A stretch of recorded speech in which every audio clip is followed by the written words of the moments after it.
maybe that shallowness that we see online is creeping in. Maybe we're starting to become that and we're destroying opportunities for genuine connection. Welcome to my second intro. I've only recorded this video a couple of times today. It's not midnight, not super late or anything. Welcome to my channel and my tiny mic. My name is Tiffany and I like to discuss media messaging using movies and popular culture. And today we're going to be discussing one of my favorite rom-coms of all time, Hitch. And it's just one of the best pieces that I've seen in that comedy genre. I think it really foreshadows our culture, especially modern dating and how trash it can be. Before we get going, make sure you hit that like button, make sure that you subscribe and leave me a comment down below to let me know if you love or hate Hitch. Will Smith plays Alex Hitchens, who is a smooth-talking dating expert. He helps clueless men figure out how to woo the women of their dreams. He also is helping them make that first impression that will hopefully lead to true love later on. He has this eager client, Albert Brenneman, played by Kevin James, and Albert is trying to figure out how to engage a celebrity heiress in Allegra Cole. And though Hitch is very willing to fan the flames on Albert's desires, he really douses the flame on his own in the pursuit of a Sarah Milas, played by Eva Mendes. Now, Hitch's banter and his perfectly crafted persona, they really don't have an effect on Sarah initially until the Riz gets her. As their connection grows, the kind of threat of rumors and gossip and deceit, it all kind of unravels their relationship. And that really forces them to make a decision. Are they going to risk it all for a shot at love, or are they going to let their fear kind of ruin it before it begins? I do like to call it the white people's Two Can Play That Game because I think for a more mainstream audience, i.e. white, the movie is very accessible. But the movie came out in 2005, and there's something very evergreen about the content. I think especially for a generation that we live in now, it's really interesting to discuss these topics of what it means to be accessible, to be open, to love, and also what it means to be very guarded and try to protect yourself from what you think could harm you. I did choose to talk about Hitch for a few reasons.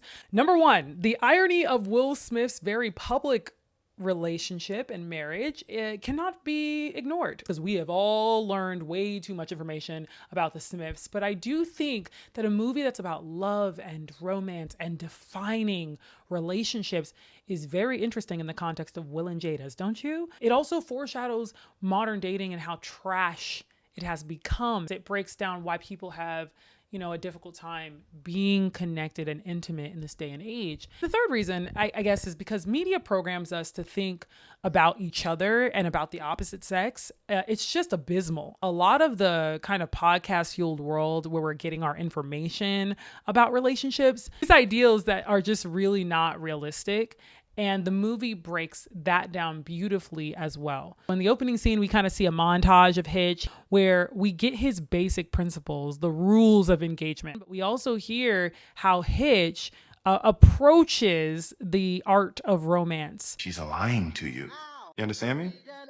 Lying. There are people in the world who think in a very black and white sort of way. They've already made up their minds about what love is, how to create opportunities for it. And I think this is helpful for us who are in our adulthood. We're trying to find love. We're trying to build relationship, maybe even friendships. There is so much about love and dating, just relationships that is unknown. So getting to know any person is going to involve taking off those layers. It's not going to be just a couple of choreographed moves that some coach gives you. It's going to be really peeling back the curtain on who a person is. We also get to be introduced to Hitch's origin story, his villain origin story in some cases, where we find out that he fell in love with a woman back in college and she broke his heart because he came on a little bit too strong. I'm sorry, Alex. Because of those tendencies, he's developed this formula, these equations for men to grow and be able to woo the woman of their dreams. It gives us a really interesting perspective of how we have developed in this era of alpha male podcasts. Man, you're a used vehicle wanting brand new 2021 prices. It comes to relationships, there's a lot of confusion and discourse right now that is bass backwards. Like, people are not aware of what to do with the opposite sex because men and women aren't talking to each other. I mean, they're talking at each other from a podcast mic, but they are not talking to each other. And we're kind of policing one another across these lines. You have to do the work to peel back your own layers, and that takes time. It takes honesty. It takes vulnerability. It's hard work. And what we see with Hitch is that he's not necessarily willing to do that work in this first act for himself. He struggles, but he's totally fine pushing all of these people in his client base in a nervous guidance to do so. Now, let's talk about Sarah Milas for a second. We're introduced to Sarah. She's beautiful, ambitious, and closed off, which is a deadly combo. I'm not gonna start out assuming the guy's a liar. Why not? Because that's how you wind up. Like me? Is that what you were gonna say? No, I was gonna say like you. What's his name? It kind of shows us she might look hard and sheltered on the outside, and she's not really believing in romance, but she has put up that wall to protect herself. She has been hurt. And I think that if we're unafraid to discuss how many walls we do put up and how we're trying to keep people out as a means of protecting ourselves, we would have healthier relationships. And can I just say for a second, I don't necessarily know that I've seen a ton of Kevin James's work, but every single scene that Kevin James is in, every single one, I laughed out loud, okay? I laughed so hard every time he did anything on screen. He's so funny. The physical comedy for me. But what's interesting about the character is Albert's he's successful, right? He's not conventionally attractive maybe, and he's a bit sensitive because he's been hurt in the past. But he's doing well for himself. He's a junior accountant in New York City. Like, he's doing pretty well. Sometimes we'll discount somebody because they're not our ideal type. They're not the right height, or they don't look the way we want them to look. They're not the most smooth with the Riz. And Albert does not have Riz. He doesn't at all. He doesn't match that picture that we might have in our head about what we want. And I don't want to shame any of us, but I do think that social media, I think media is a big reason to blame. And you'll see on my channel, if you watch any other videos, that I blame social media a lot, and the media in general, because I do think it pushes images down our throat of the way that couples should look, of the way that we should feel about ourselves and our relationships. And if it doesn't look like what we see online, it messes up our vision of what an actual good man or woman looks like. But I saw a lot of modern dating issues kind of wrapped up in Albert. It's not like he doesn't know what he wants. It's not like he's not willing to really serve a woman. It's that he just doesn't have confidence in himself. And it's why he hires Hitch to kind of help him out. That's the thing, that Hitch's clients are not the most sophisticated or the most attractive maybe, but they have a sincere desire, at least in this point in the film that we believe, they have a sincere desire to really get a woman's attention because they genuinely want to pour into her and they want to give her what she deserves. And I feel like there are many people, men and women alike, that are missing it because we're not seeing people past the surface. Of course, you got to be attracted. Of course, that's a given, right? We're not talking about you not being attracted to anyone, but I think that attraction and what you're interested in really reveals it's on the inside. So I guess I just want to open our eyes and open us up to the idea that maybe that shallowness that we see online is creeping in. Maybe we're starting to become that and we're destroying opportunities for genuine connection. So between Hitch flipping back and forth between his developing relationship with Sarah Milas, he's also choreographing Albert's movements with Allegra. And we're starting to see Sarah's issues and her challenges and her own work and relationships. And what I like about these scenes is that they're effective. They're hilarious. And this is one of those movies, one of the mainstream movies that I've ever seen that actually doesn't feel the need to shove like sexual themes down your throat. You're actually getting a lot of laughs without the cheap stuff. When Albert is going to make his first impression in front of Allegra. I yelled at her. I screamed at my boss. I quit my job. What? I love this scene because it just shows you what happens when you give someone a roadmap and they're not quite ready to deploy it. I laughed so hard when this man was up and down, slammed on the ground, and Hitch is just trying to get him to calm down. Even the way the scene is shot, even the way the camera is moving around the room, the different angles, they're breaking things. That really speaks to like the excellence of the physical comedy. And we don't get as much physical laughter or Three Stooges type of humor anymore. I don't know. I feel like young people meaning millennials, Gen Z, me, you know, we've kind of kicked out being goofy for funny, because we're so cool now. Like nobody wants to look stupid. And I just feel like embarrassment, humiliation is hilarious. Another scene that I will forever make me laugh again and again is Albert and his dancing. Hitch is trying to get this man to understand that women often equate dancing with intimacy skills, and Albert does not care about any of that. Get out. Same goes for 90-10, the kissing scene where Hitch and Albert are discussing how to determine if a woman is ready for a kiss at the end of a date. What the hell was that? I showed you the magic. No, I said come 90 and then I come 10. You don't go to whole 100. You overzealous son of a... One of my absolute favorite moments is probably Hitch's allergic reaction. Is it me or is it just a little itchy in here? Wow, are you okay? It is not that serious. Oh! But the reason I find it funny is because I actually have a severe fish allergy. So when I saw this scene, it was both hilarious and biographical. Funny now, not so funny in the moment. And when he was drinking that Benadryl out the straw, that's real for us, okay? Are there any allergy sufferers in the room? Because understand, I do not have an EpiPen. Do you know how expensive those are? I don't have one. I'd like to think the Lord goes before me in those moments. Central conflict of Hitch is that Alex Hitchens' whole persona, his business, is built on a referral basis, meaning that he gets to be very specific and very intentional about who he coaches, because he doesn't want to be lumped in with other dating gurus who are just trying to get women into bed. There's a jealous client out there who does not end up being taken on by Hitch, and he outs him and destroys his credibility with the truth. The truth being that he is coaching men on how to woo women. But this third act of the movie, it really doesn't beat around the bush, so I won't either.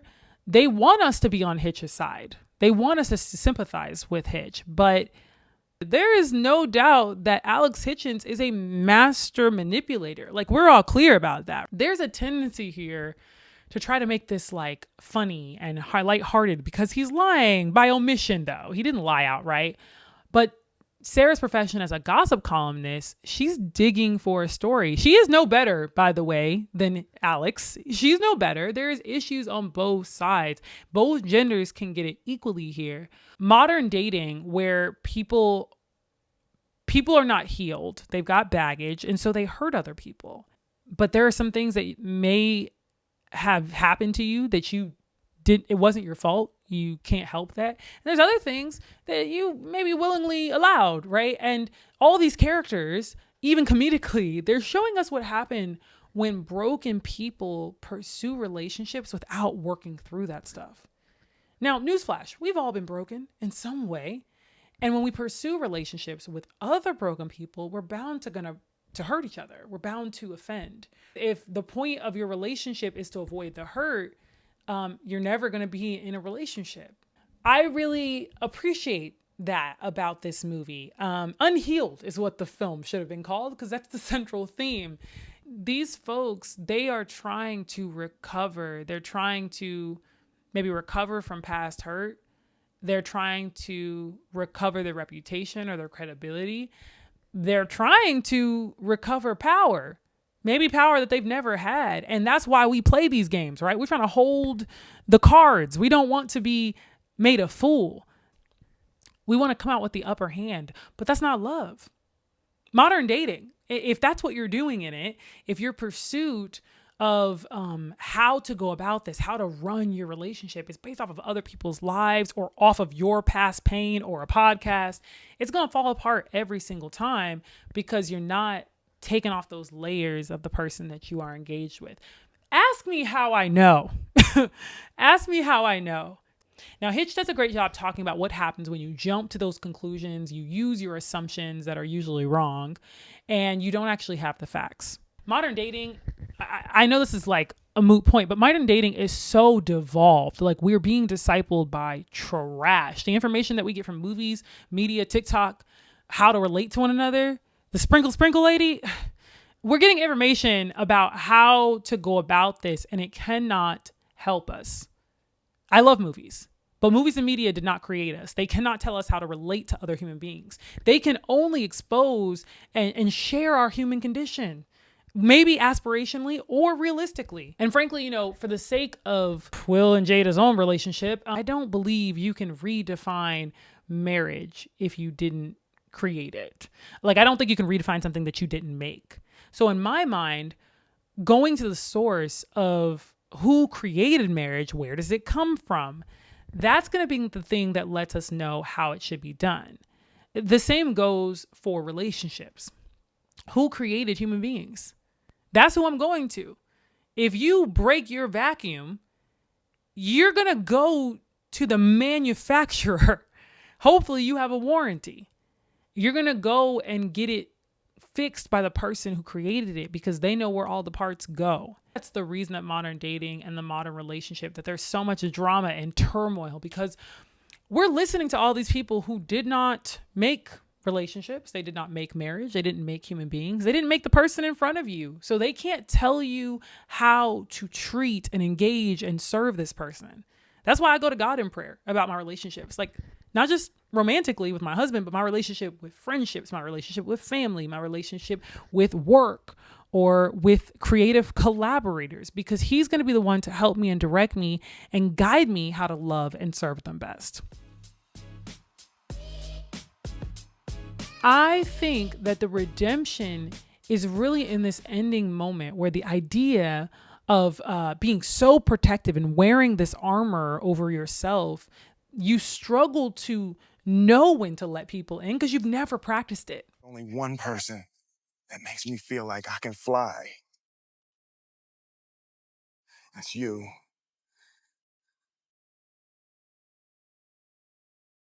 But I do think that's what's required. In order for healthy relationships to grow, to build towards even more healthy relationships, you are going to have to guard your heart, but you're also going to have to be able to know when to open up. Having adult relationships, having any relationship isn't easy. Like, love is a risk. It is a verb. It's not just conceptual. It's not something that you manifest. It's something you do. It's work. And so I believe that in order for us as human beings, as a community, to continue to grow in love, we have to hitch ourselves to love being work and love as a responsibility. We were to ask us to do anything based off of Hitch and the comedy, I think it's that I'd ask us to take accountability for our own brokenness, our own condition. It's why I heartily believe in redemption in media, but also in life, and finding those threads that really connects us as human beings and the stuff that we watch, the stuff that we listen to, because I believe that in our culture, we're either going to live or die by what we consume. Thank you guys so much for watching this. If you got any value out of it, I would love it if you would like this video and drop your comments down below. What are your thoughts on all the ramblings that I had about love, modern dating, Will Smith and Jada Smith, or Hitch as a movie? I would love to know what you think. And if you could, make sure that you come back next week. I will be dropping video after video, breaking down media messaging and how it is really feeding or not feeding us. So I would love for you to share this with someone else. It would be really great for this video to get out there and to encourage more and more people who might be thinking about hitching themselves to modern ideas. And I will see you guys in the next one.